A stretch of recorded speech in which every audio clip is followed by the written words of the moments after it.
नमस्कार मित्रों, स्वागत है आपका एक बार फिर अथर्व एकेडमी पर। दोस्तों, आज से हम शुरू कर रहे हैं मध्य प्रदेश पटवारी एग्ज़ाम के लिए प्रैक्टिस सेट का सेशन, जिसमें हम कोशिश करेंगे कि ज़्यादा से ज़्यादा प्रश्नों का आपका रिवीजन एवं प्रैक्टिस करा सकें, ताकि आने वाली आपकी परीक्षा के लिए यह उपयोगी साबित हो। और इन प्रैक्टिस सेट्स में दोस्तों हम कोशिश करेंगे उन सभी विषयों को इंक्लूड करने की जो आपके पटवारी के एग्ज़ाम में पूछे जा रहे हैं। आइए तो देर ना करते हुए शुरू करते हैं आज की हमारी क्लास। पहला प्रश्न है, मध्य प्रदेश का पहला पिंक रेलवे स्टेशन का दर्जा किसे मिला है? ऑप्शन है रानी कमलापति रेलवे स्टेशन, टांट्या मामा railway station, Madan Mahal railway station और गोहद रेलवे स्टेशन। तो पहले मैं इन चारों के बारे में आपको बता दूं। रानी कमलापति रेलवे स्टेशन भोपाल के हबीबगंज रेलवे स्टेशन का नया नाम है। टंट्या मामा रेलवे स्टेशन पाताल पानी रेलवे स्टेशन का नया नाम है। और गोहद रेलवे स्टेशन भिंड जिले का एक रेलवे स्टेशन है। हमारे इस सवाल का सही जवाब होगा मदन महल रेलवे स्टेशन, जो कि जबलपुर में स्थित है। और मध्य प्रदेश का पहला पिंक रेलवे स्टेशन का दर्जा इसे मिला हुआ है। देखते हैं हमारा अगला प्रश्न। मध्य प्रदेश देश में चाइल्ड बजट पेश करने वाला कौन सा राज्य बन गया है? तो दोस्तों, मैं आपको बताना चाहूंगा, मध्य प्रदेश देश का पहला राज्य है जिसने अपना चाइल्ड बजट पेश किया है। देखते हैं अपना अगला प्रश्न। महर्षि महेश वैदिक विश्वविद्यालय कहाँ स्थित है? तो दोस्तों, इसका सही जवाब होगा कटनी। महर्षि महेश वैदिक विश्वविद्यालय कटनी जिले में स्थित है। देखते हैं अपना अगला प्रश्न। अगला प्रश्न है, वर्ष 2019 में लोकसभा चुनाव में मध्य प्रदेश में कितनी महिला सांसद चुनी गई? तो दोस्तों, मैं इनके बारे में आपको बताना चाहूंगा। पहला नाम आप याद रखिएगा, साध्वी प्रज्ञा, जो कि भोपाल से सांसद चुनी गई। दूसरा नाम याद रखिएगा, संध्या राय, जो कि भिंड से सांसद है। तीसरा नाम याद रखिएगा दोस्तों, हिमाद्री सह,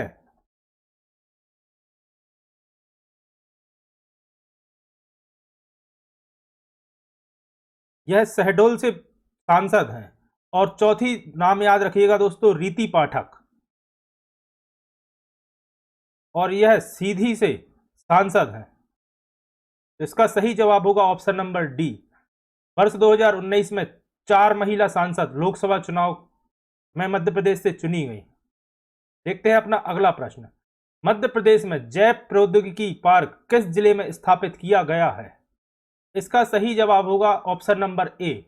मध्य प्रदेश में जैव प्रौद्योगिकी पार्क इंदौर में स्थापित किया गया है। साथ ही कुछ और पॉइंट्स भी याद रखिए दोस्तों। आपसे अगर जैव ऊर्जा पार्क पूछा जाता है तो याद रखिएगा यह मध्य प्रदेश के रीवा में स्थित है। वहीं अगर आपसे जैव विविधता पार्क पूछे जाते हैं तो याद रखिएगा देश में सर्वाधिक 8 जैव विविधता पार्क मध्य प्रदेश में स्थित है। आइए देखते हैं अपना अगला प्रश्न। मध्य प्रदेश के किस अंचल में लकड़बग्गा लोक नाट्य आयोजन किया जाता है? तो इसका सही जवाब रहेगा मध्य प्रदेश के बघेल खंड में लकड़बग्गा लोक नाट्य आयोजित किया जाता है। अगला प्रश्न है, बाग देवी मंदिर किसे समर्पित है? दोस्तों, बाग देवी मंदिर से प्रश्न पहले भी पूछे जा चुके हैं। इसका निर्माण वर्ष 1034 में राजा भोज द्वारा धार जिले में कराया गया था। धार जिसे भोज की नगरी कहा जाता है। और यह दोस्तों देवी सरस्वती का मंदिर है। ऑप्शन नंबर सी इसका सही जवाब रहेगा। देखते हैं अपना अगला प्रश्न। कलचुरी वंश की आराध्य देवी का मंदिर कहां स्थित है? दोस्तों, इसका सही जवाब रहेगा ऑप्शन नंबर ए, हथियागढ़। दोस्तों, आपको ऑप्शन में जबलपुर भी मिल सकता है, क्योंकि हथियागढ़ जबलपुर में स्थित है। और इस मंदिर का निर्माण कलचुरी शासक कर्णदेव ने कराया था। और हथियागढ़ में त्रिपुर सुंदरी देवी का मंदिर स्थित है, तो इसे भी दोस्तों याद रखिएगा। हमारा अगला प्रश्न है, हनुमान टेकरी मंदिर कहाँ स्थित है? तो दोस्तों याद रखिएगा यह गुना में स्थित है। साथ ही कुछ और फैक्ट्स याद रखिएगा। अशोकनगर में मध्य प्रदेश की सबसे बड़ी हनुमान प्रतिमा स्थित है, जो कि 108 फीट ऊंची हनुमान प्रतिमा है। और अगर बागेश्वर धाम आपसे पूछा जाए तो मध्य प्रदेश के छतरपुर में स्थित बागेश्वर धाम मंदिर है। और बैतूल में बालाजीपुरम मंदिर स्थित है। आइए देखते हैं अपना अगला प्रश्न। निम्नलिखित में से कौन सा महल निमाड़ी में स्थित नहीं है? हाथी साहब महल, सुपाड़ी महल, सैलाना महल और पालकी महल। तो दोस्तों हाथी साहब महल निमाड़ी में स्थित है, सुपाड़ी महल भी निमाड़ी में स्थित है, लेकिन सैलाना महल रतलाम में स्थित है। इसका सही जवाब होगा ऑप्शन नंबर सी। और पालकी महल भी निमाड़ी में स्थित है। आइए देखते हैं अपना अगला प्रश्न। अगला प्रश्न है, भारतीय सेना ने अपनी 2 मंजिला 3D प्रिंटेड आवासीय इकाई का उद्घाटन कहां किया है? तो दोस्तों इसका सही जवाब होगा अहमदाबाद, गुजरात में। आइए देखते हैं अपना अगला प्रश्न। अगला प्रश्न है, वाइटन क्यूज इमेजेस एजुकेशन अवार्ड यूएसए किस भारतीय प्रौद्योगिकी संस्थान को दिया गया है? दोस्तों यह करंट अफेयर का प्रश्न है, तो करंट अफेयर से भी एग्जाम में प्रश्न पूछे जा रहे हैं। तो इसका सही जवाब रहेगा दोस्तों आईआईटी मद्रास। ये मिसप्रिंट है दोस्तों, महाराष्ट्र नहीं मद्रास है। आईआईटी मद्रास को वाइटन क्यूट इमेज एजुकेशन अवार्ड मिला है, जो कि यूएसए द्वारा दिया गया है। आइए देखते हैं अपना अगला प्रश्न। प्रधानमंत्री मोदी ने पश्चिम बंगाल की पहली वंदे भारत एक्सप्रेस को किस मार्ग पर प्रारंभ किया है? तो इसका सही जवाब रहेगा दोस्तों ऑप्शन नंबर डी। पश्चिम बंगाल की पहली वंदे भारत एक्सप्रेस हावड़ा स्टेशन से न्यू जलपाईगुड़ी स्टेशन के लिए चलेगी और इसका शुभारंभ प्रधानमंत्री मोदी ने वर्चुअली 30 दिसंबर वर्ष 2022 को किया है। तो इस डेट को भी याद रखिएगा दोस्तों, हो सकता है डेट भी आपसे एग्जाम में पूछ ली जाए। हमारा अगला प्रश्न है, मुख्यमंत्री और मंत्री परिषद को लोकायुक्त के दायरे में लाने वाला भारत का पहला राज्य कौन सा है? तो इसका सही जवाब रहेगा ऑप्शन नंबर सी, महाराष्ट्र राज्य मुख्यमंत्री और मंत्री परिषद को लोकायुक्त के दायरे में लाने वाला भारत का पहला राज्य बन गया है। साथ ही मैं आपको बताना चाहूंगा 28 दिसंबर 2022 को महाराष्ट्र सरकार द्वारा लोकायुक्त विधेयक पारित किया गया और इसी के अंतर्गत यह निर्णय लिया गया। आइए देखते हैं अपना अगला प्रश्न। केंद्र सरकार द्वारा केंद्रीय गुप्तचर प्रशिक्षण संस्थान की आधारशिला कहां रखी गई है? तो मैं आपको बताना चाहूंगा 31 दिसंबर वर्ष 2022 को कर्नाटक में केंद्र सरकार द्वारा केंद्रीय गुप्तचर प्रशिक्षण संस्थान की आधारशिला रखी गई है। आइए देखते हैं हमारा अगला प्रश्न। अब देख लेते हैं इंग्लिश से संबंधित कुछ प्रश्न। Direction change the following sentence into active passive voice. दोस्तों एक्टिव को पैसिव में या पैसिव को एक्टिव में चेंज करना है। The players were playing cricket. Options हैं, cricket is played by the players, cricket is being played by the players. तो दोस्तों वर में इस वाले दोनों नहीं आएंगे। फिर है cricket was being played by the player, तो सी इसका सही जवाब रहेगा। वर की जगह दोस्तों वाज बीइंग आ जाएगा और cricket was played by the player, तो ये भी नहीं। ऑप्शन नंबर सी इसका सही जवाब रहेगा, cricket was being played by the player. My father waters the plant every day. Active से दोस्तों इसे पैसिव में बदलना है। ऑप्शंस हैं, the plants were watered every day by my father, the plant was water every day by my father, the plants are watered every day by my father. इसका सही जवाब ऑप्शन नंबर सी रहेगा। D भी पढ़ लेते हैं, plants is watered every day, ये भी नहीं दोस्तों। ऑप्शन नंबर सी इसका सही आंसर रहेगा। आइए बढ़ते हैं अपने अगले प्रश्न की तरफ। नेक्स्ट है, I saw a monkey on the roof. A monkey had been seen on the roof by me, ये तो नहीं रहेगा। A monkey was seen on the roof by me, a monkey has been seen on the roof by me, a monkey is seen on the roof by me. तो option number B इसका सही जवाब रहेगा, a monkey was seen on the roof by मी। आइए देखते हैं अपना अगला प्रश्न। दोस्तों वीडियो के अंत तक जरूर बने रहिए, इसके बाद साइंस, प्रबंधन और कंप्यूटर के प्रश्न भी अपन हल करेंगे। जो कि आपकी परीक्षा के लिए बहुत महत्वपूर्ण है। अगला है direction, use the suitable article in the following sentence, put across, ये मिसप्रिंट है दोस्तों, where no article should come. I what half dozen mango from the market. तो दोस्तों हाफ और डजन के बीच में ए आर्टिकल का प्रयोग होगा। I what half a dozen mango from the market. आइए देखते हैं अपना अगला प्रश्न। Identify which type of clause is in each of the following sentence. दोस्तों इसमें क्लॉज आइडेंटिफाई करना है। This is the book that I read last week. तो दोस्तों इस सेंटेंस में दैट आई रीड में एडजेक्टिव क्लॉज है, तो इसका सही आंसर रहेगा ऑप्शन नंबर ए। अगला है will you wait till I return. तो इस सेंटेंस में टिल आई रिटर्न में एडवर्ब क्लॉज आएगा, तो ऑप्शन नंबर बी इसका सही जवाब है। आइए बढ़ते हैं अपने अगले प्रश्न की तरफ। हमारा अगला प्रश्न है fill in the blanks with modals. Blank you please help her to cross the road. इसमें सही मॉडल आएगा will you please help her to cross the road. आइए देखते हैं अपना अगला प्रश्न। Everyone dash avoid eating much food at night. इसका सही जवाब रहेगा option number B should. Everyone should avoid eating much food at night. अगला है dash you send an email to हर। इसका सही जवाब रहेगा दोस्तों option number B need you send an email to her. देखते हैं अपना अगला प्रश्न। इसका सही जवाब रहेगा across. She reached across the table to shake her hand. दोस्तों अक्रॉस उस जगह आता है जहां किसी चीज को पार करके या किसी चीज के दूसरी तरफ कोई कार्य किया जाए तो अक्रॉस आता है, और एबव आता है या उसके ऊपर। अंडर यहां सूट नहीं करेगा। अगर टेबल के ऊपर कोई चीज रखी होती या टेबल के ऊपर कुछ होता तो वहां एबव आता, और अक्रॉस टेबल के पार उस तरफ के लिए उपयोग में आएगा। आइए देखते हैं अपना अगला प्रश्न। अब जान लेते हैं दोस्तों विज्ञान यानी कि साइंस के कुछ प्रश्न।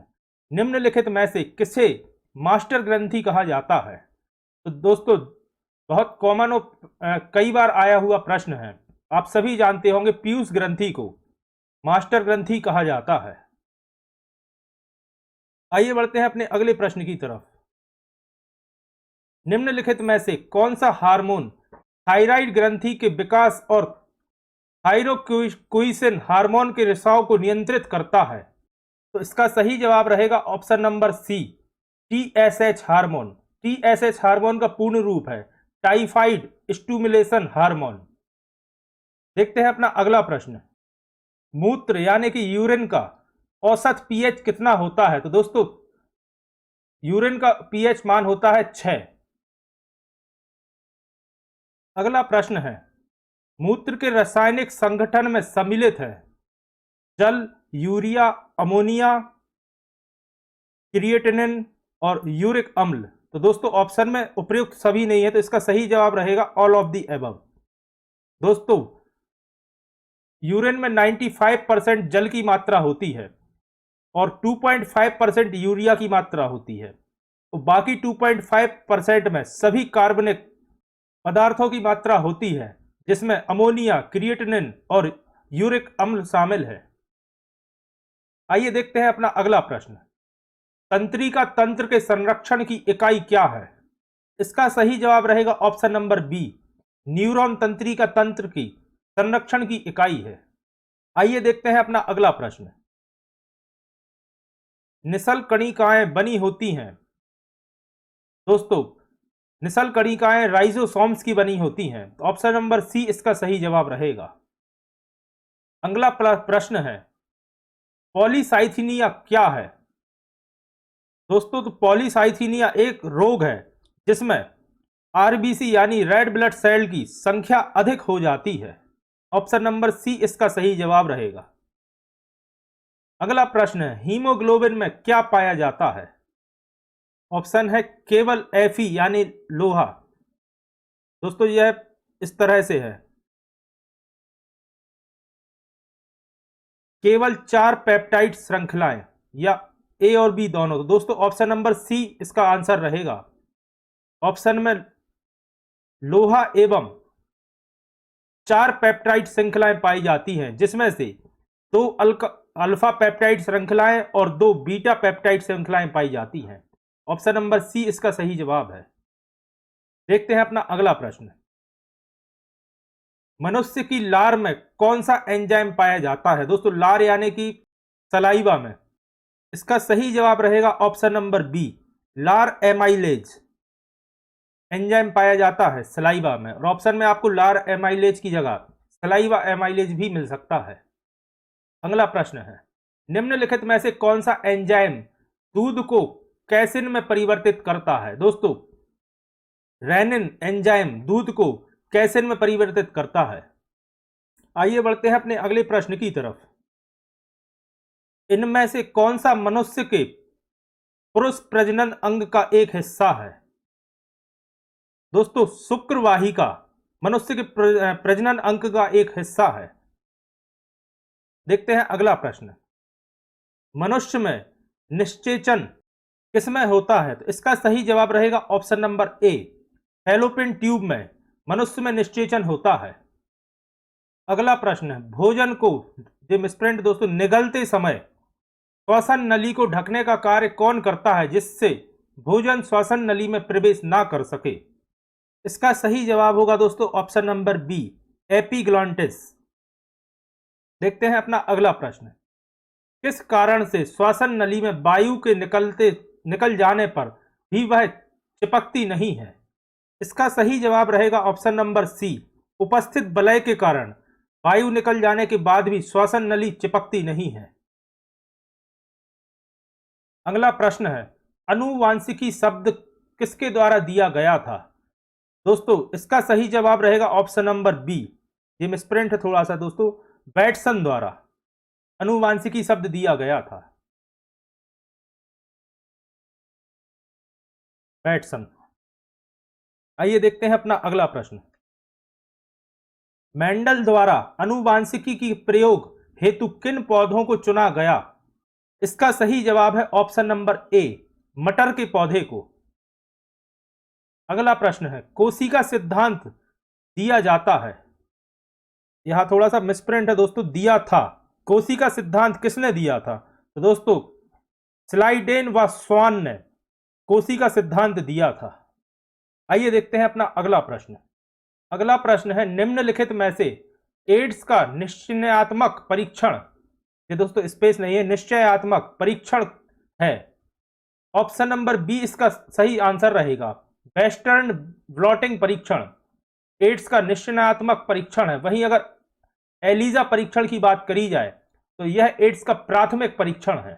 दोस्तों कंफ्यूज मत होना, एलिजा प्राथमिक परीक्षण है और वेस्टर्न ब्लास्टिंग परीक्षण निश्चयात्मक परीक्षण है, जिससे कंफर्म हो जाता है, या जिसे सेकेंडरी या फाइनल टेस्ट कह सकते हैं। अगला प्रश्न, प्रबंधन अन्य लोगों के मध्य के कार्य करवाने की कला है, यह परिभाषा किसने दी थी? यहां से दोस्तों अपने सामान्य प्रबंधन यानी जनरल मैनेजमेंट के प्रश्न स्टार्ट होते हैं, और यह परिभाषा दी थी मैरिट पार्कर फॉलेट ने, कि प्रबंधन अन्य लोगों के माध्यम से कार्य करवाने की कला है। अगला प्रश्न है, वह अभिप्रेरणा जिसका संबंध कर्मचारियों के मनोवैज्ञानिक और सामाजिक आवश्यकताओं की संतुष्टि से होता है, वह क्या है? इसका सही जवाब रहेगा दोस्तों अमौद्रिक अभिप्रेरणा। अगला प्रश्न है, टेलर ने गति अध्ययन में विभिन्न मुद्राओं की पहचान करने के लिए किसका प्रयोग किया था? स्टॉपवॉच, चिन्हों का, रंगों का, या सभी? तो इसका सही जवाब रहेगा ऑप्शन नंबर डी, उपयुक्त सभी। स्टॉपवॉच का भी प्रयोग किया था, चिन्हों का भी किया था और रंगों का भी किया था। अगला प्रश्न है, औपचारिक संप्रेषण का कौन सा तत्व सबसे अधिक विकेंद्रीकृत है? इसका सही जवाब रहेगा ऑप्शन नंबर डी, सभी मार्ग तंत्र। आइए देखते हैं अपना अगला प्रश्न। और सभी मार्ग तंत्र को इंग्लिश में ऑल चैनल नेटवर्क कहते हैं, इसे भी याद रखिएगा। आइए बढ़ते हैं अपने अगले प्रश्न की तरफ। हेनरी फेयोल के अनुसार संगठन की गतिविधि में सम्मिलित है तकनीकी गतिविधि यानी कि टेक्निकल एक्टिविटीज, वाणिज्यिक गतिविधि यानी कि कॉमर्शियल एक्टिविटीज, वित्तीय गतिविधि यानी कि फाइनेंशियल गतिविधि या फाइनेंशियल एक्टिविटी, और सुरक्षा गतिविधि यानी कि सिक्योरिटी एक्टिविटी। तो दोस्तों यह प्रश्न आते हैं, इसके ऑप्शन इस तरह से आते हैं, केवल A and B, A B and C, या ऑल ऑफ दी अबव। तो इसका आंसर रहेगा दोस्तों all of the above. Henry Fayol के अनुसार संगठन की गतिविधि में यह सभी सम्मिलित हैं, टेक्निकल एक्टिविटी भी, कमर्शियल भी, फाइनेंशियल भी और सिक्योरिटी एक्टिविटी भी। आइए देखते हैं अपना अगला प्रश्न। अगला प्रश्न है, औपचारिक संप्रेषण का कौन सा तंत्र सबसे अधिक विकेंद्रीकृत है? यह दोस्तों क्वेश्चन रिपीट हो गया, सभी मार्ग तंत्र। आइए देखते हैं अगला प्रश्न। प्रशासनिक निर्णय प्रक्रिया का अंतिम चरण क्या है? इसका सही जवाब रहेगा ऑप्शन नंबर डी, प्रत्युत्तर या अनुसरण। अगला प्रश्न है, मानव संसाधन प्रबंधन का सार है। दोस्तों व्यक्तियों द्वारा प्रबंधन कराना मानव संसाधन प्रबंधन का सार है। आइए बढ़ते हैं अपने अगले प्रश्न की तरफ। प्रबंधन का केंद्र बिंदु लक्ष्य प्राप्ति है, यह कथन किसका है? तो दोस्तों याद रखिएगा, यह कथन लूथर गुलिक का है।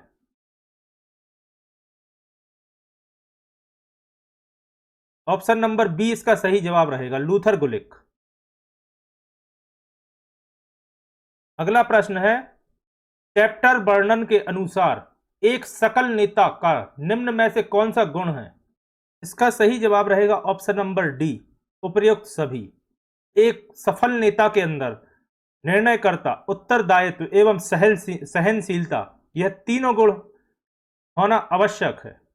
आइए देखते हैं अपना अगला प्रश्न। कार्यात्मक फोरमैनशिप में नियोजन अधिकारी के अधीन निम्नलिखित में से कौन सा पर्यवेक्षक योजना निर्माण के लिए उत्तरदायित्व है? इसका सही जवाब रहेगा ऑप्शन नंबर सी, कारखाना अनुशासक। आइए बढ़ते हैं अपने अगले प्रश्न की तरफ। Papers on the science of administration, यह पुस्तक किसके द्वारा संपादित की गई?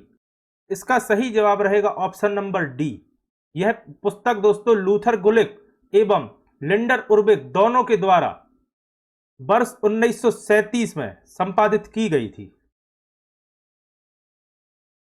अब देखते हैं कंप्यूटर के कुछ महत्वपूर्ण प्रश्न। इनमें से कौन सा एक गुण कंप्यूटर का गुण नहीं है? क्षमता, गोपनीयता, तार्किक क्षमता एवं बुद्धिमत्ता। तो दोस्तों कंप्यूटर के अंदर फिलहाल में तो बुद्धिमत्ता नहीं है, बाकी आर्टिफिशियल इंटेलिजेंस एआई का विकास हो रहा है, लेकिन इसे बुद्धिमत्ता के अंतर्गत अभी नहीं लिया जा सकता। अगला प्रश्न है, एनालॉग और डिजिटल कंप्यूटर की विशेषताओं के संयुक्त रूप को किस रूप में जाना जाता है? तो दोस्तों इसे हाइब्रिड के रूप में जाना जाता है। साथ ही मैं आपको इसका एग्जाम्पल बताऊं, जो ईसीजी मशीन होती है वह हाइब्रिड कंप्यूटर का एक एग्जाम्पल है। अगला प्रश्न है, तीसरी पीढ़ी के कंप्यूटर में किस इलेक्ट्रॉनिक कंपोनेंट का प्रयोग किया जाता था? तो दोस्तों मैं आपको बता दूं, पहली पीढ़ी के कंप्यूटर में वैक्यूम ट्यूब और कहीं कहीं आपको वॉल्व भी ऑप्शन में मिल सकता है। दूसरी पीढ़ी के कंप्यूटर में दोस्तों ट्रांजिस्टर का प्रयोग किया जाता था। तीसरी पीढ़ी के कंप्यूटर में आईसी यानी कि इंटीग्रेटेड चिप का प्रयोग किया जाता था, इंटीग्रेटेड चिप या इंटीग्रेटेड सर्किट। और वीएलएसआई जिसका फुल फॉर्म होता है वेरी लार्ज स्केल इंटीग्रेशन, यह चौथी पीढ़ी के कंप्यूटर में प्रयोग किया जाता था। और ULSI ultra large scale integration, यह पांचवी पीढ़ी के कंप्यूटर में प्रयोग किया जाता था। तो इसका सही जवाब होगा तीसरी पीढ़ी का इंटीग्रेटेड सर्किट यानी कि आईसी। आइए बढ़ते हैं अपने अगले प्रश्न की तरफ। अगला प्रश्न है, भारत का पहला कंप्यूटर कहां पर स्थापित किया गया? तो दोस्तों यह कलकत्ता के इंडियन स्टैटिक्स इंस्टीट्यूट जो कि कलकत्ता में है स्थापित किया गया। आइए बढ़ते हैं अपने अगले प्रश्न की तरफ। अगला प्रश्न है, भारत के प्रथम सुपर कंप्यूटर का निर्माण किसने किया? तो दोस्तों ऑप्शन नंबर डी इसका सही आंसर रहेगा, सी डैक ने। और पहले कंप्यूटर का नाम था दोस्तों परम 8000। तो इसका नाम भी दोस्तों याद रखिएगा। आइए बढ़ते हैं अपने अगले प्रश्न की तरफ। बहुविकल्पीय को चिन्हित करने के लिए इस इनपुट डिवाइस का उपयोग किया जाता है, उसका नाम क्या है? तो दोस्तों OMR, optical mark reader. Option number A इसका सही जवाब रहेगा। पहले जब ऑफलाइन एग्जाम्स होते थे तो इसी OMR सीट पर एग्जाम लिए जाते थे और कॉपी दोस्तों OMR रीडर द्वारा चेक की जाती थी। तो ये थी आज की हमारी क्लास, आशा करता हूं आपको पसंद आई हो। अगर आप चैनल पर नए हैं और अभी तक आपने चैनल को सब्सक्राइब नहीं किया है तो चैनल को सब्सक्राइब करें और ज़्यादा से ज़्यादा लोगों तक शेयर करें। कल फिर हाजिर होता हूं दोपहर में केमिस्ट्री की मैराथन क्लास के साथ और सेम टाइम पे कल अपने नए प्रैक्टिस सेट के साथ, जिसमें कोशिश करूंगा कि मैं और ज़्यादा प्रश्नों को लेकर आऊं। और अगर आपने अभी तक हमारी बाकी क्लासेस नहीं देखी हैं तो चैनल पर जाकर एक बार उन्हें विजिट भी करें। आज दोपहर में दोस्तों मैंने केमिस्ट्री की मैराथन क्लास अपलोड की है, जिसमें केमिस्ट्री के बहुत ही महत्वपूर्ण प्रश्न जिस पैटर्न पर एग्जाम में पूछे जा रहे हैं उससे रिलेटेड डिस्कस किए हैं।